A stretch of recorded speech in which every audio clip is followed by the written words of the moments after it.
দর্শক, ঢাকা পোস্টে আপনাদেরকে স্বাগত জানাচ্ছি। আমি মাসুদ আহমদ রনি। আমি এই মুহূর্তে রয়েছি সিলেটের কোম্পানীগঞ্জ উপজেলার ভোলাগঞ্জের সাদাপাথরে।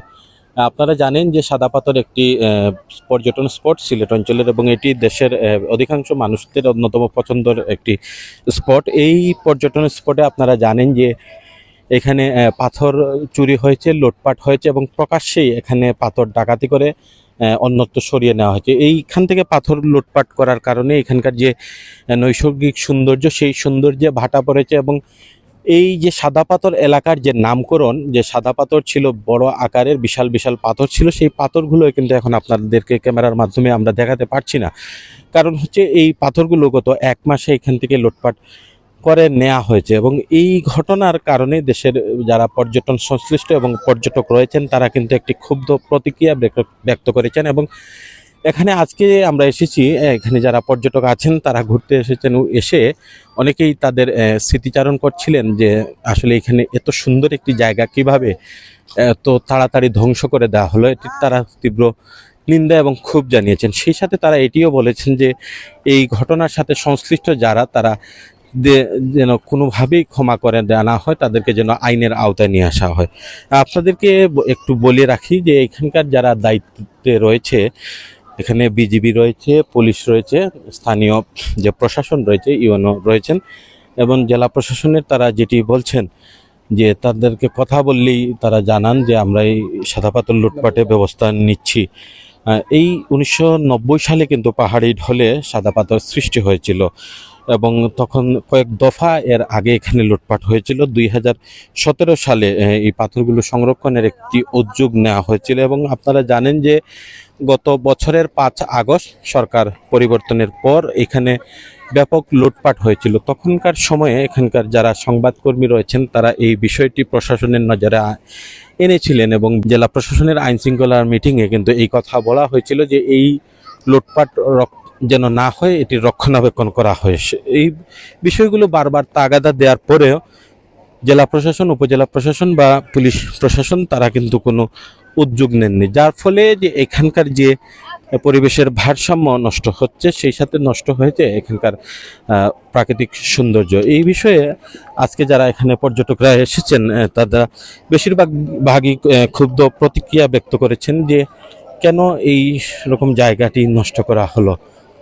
আমরা আসলে আজকে এই মুহূর্তে রয়েছি এখানকার, যে আমার ক্যামেরার মাধ্যমে দেখছেন যে একপাশে ভারত, একপাশে বাংলাদেশ, আর মাঝখানে যে নদী, সেই নদীর নাম হচ্ছে ধলাই। এই ধলাই নদীর গতিপথ কিন্তু পরিবর্তন করে দেওয়া হয়েছে। আপনাদেরকে ক্যামেরার মাধ্যমে আমরা দেখাচ্ছি কিভাবে লুটে নেওয়া হয়েছে এখানকার পাথর। এবং পর্যটকরা যে একটি শীতল স্পর্শ এই ধলাই নদীতে পেতেন, সেই ধলাই নদীর গতিপথ কিন্তু ইতিমধ্যে পরিবর্তন করে দেওয়া হয়েছে।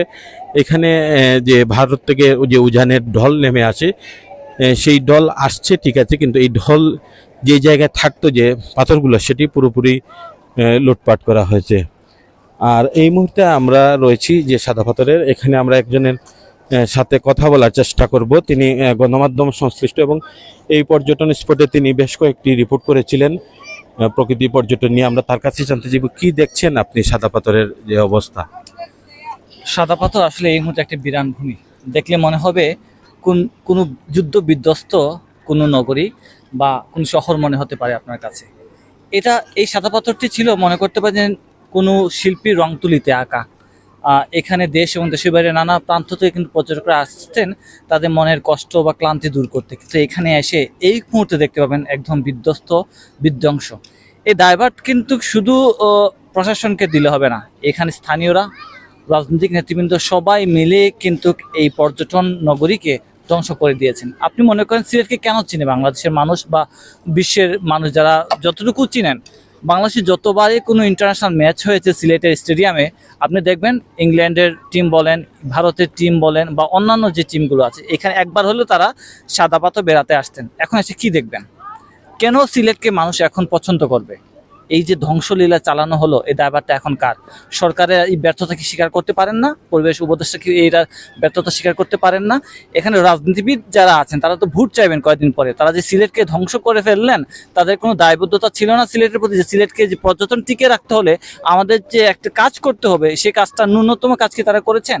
আপনারা বেশ কয়েক বছর থেকে আমরা দেখেছি যে পর্যটন স্পট ছাড়া কিন্তু সব আশেপাশের এলাকা থেকে পাথর উত্তোলন চলছিল, কিন্তু এইভাবে প্রকাশ্যে দিবালোকে চোখের সামনে কিন্তু যে মূল স্পটগুলো আছে পর্যটন কেন্দ্র, শুধু সাদা পাথর না, আপনি দেখেন বিছানাকান্দি, জাফলং, আপনার পান্থুমাই, এসব সব এলাকায় যেসব এলাকা পাথর আছে সব এলাকায় কিন্তু প্রকাশ্যে লুটপাট হয়েছে এবং নির্বিকার নীরব ভূমিকা পালন করছে। আমি মনে করি এখানে প্রশাসনের হাত আছে, রাজনীতিবিদদের হাত আছে, এখানে স্থানীয় যারা আছেন তারাও কিন্তু একসাথে হয়ে কিন্তু এই লুট রাজ্য চালিয়েছেন, ধ্বংস চালিয়েছেন। এই দায়ভার কিন্তু তাদেরকে নিতে হবে এবং প্রকৃতি যখন এর হিসাব নেবে খুব ভয়ানকভাবে নেবে, কিন্তু এটা সিলেটবাসীকে মনে রাখতে হবে।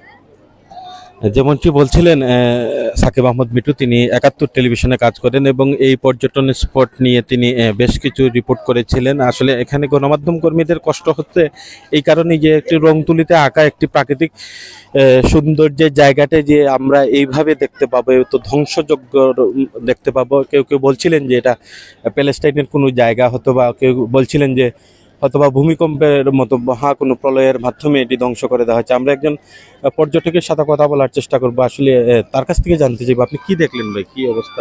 সত্যিকার অর্থে এর আগে আমরা এখানে আসছিলাম, এইদিকে অনেক পাথর ছিল।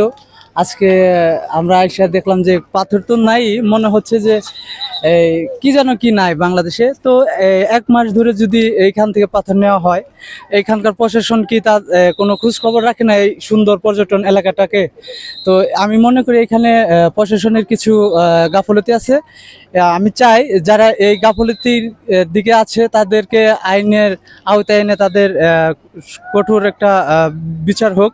আমি চাই যে আমাদের এই পর্যটন কেন্দ্রটা যেন টিকে থাকে এবং বাংলাদেশের এই সুন্দর স্থানটা যেন আরো সুন্দর হয়, এটা আমি প্রত্যাশা করি। আমি চাই যে যারা এটাকে অবহেলা করে এই পাথর লুটপাট হয়েছে আর তাদের একটা কঠিন শাস্তি হওয়া উচিত আমি মনে করি। যেমনটি বলছিলেন একজন পর্যটক, তিনি যেটি বলেছেন যে এর আগেও তিনি এখানে এসেছেন এবং আগের যে রূপ ছিল সেই রূপ এখন দেখতে পাননি। একজন গণমাধ্যম কর্মী তিনি বলেছিলেন যে এই দায় কিন্তু একা প্রশাসনের না, এখানে যারা স্থানীয় রয়েছেন, রাজনীতিবিদ রয়েছেন তারা, কারণ কয়েকদিন পরেই তারা জনগণের মুখোমুখি হবেন এবং ভোট চাইতে এখানে আসবেন। এই যে এইরকম একটি জায়গাকে ধ্বংস করে দেওয়া হলো, সেই জবাব তারা কি দিবেন সেটি এখন দেখার বিষয়। এই ছিল সাদাপাথর এলাকা থেকে আমার কাছে সর্বশেষ তথ্য।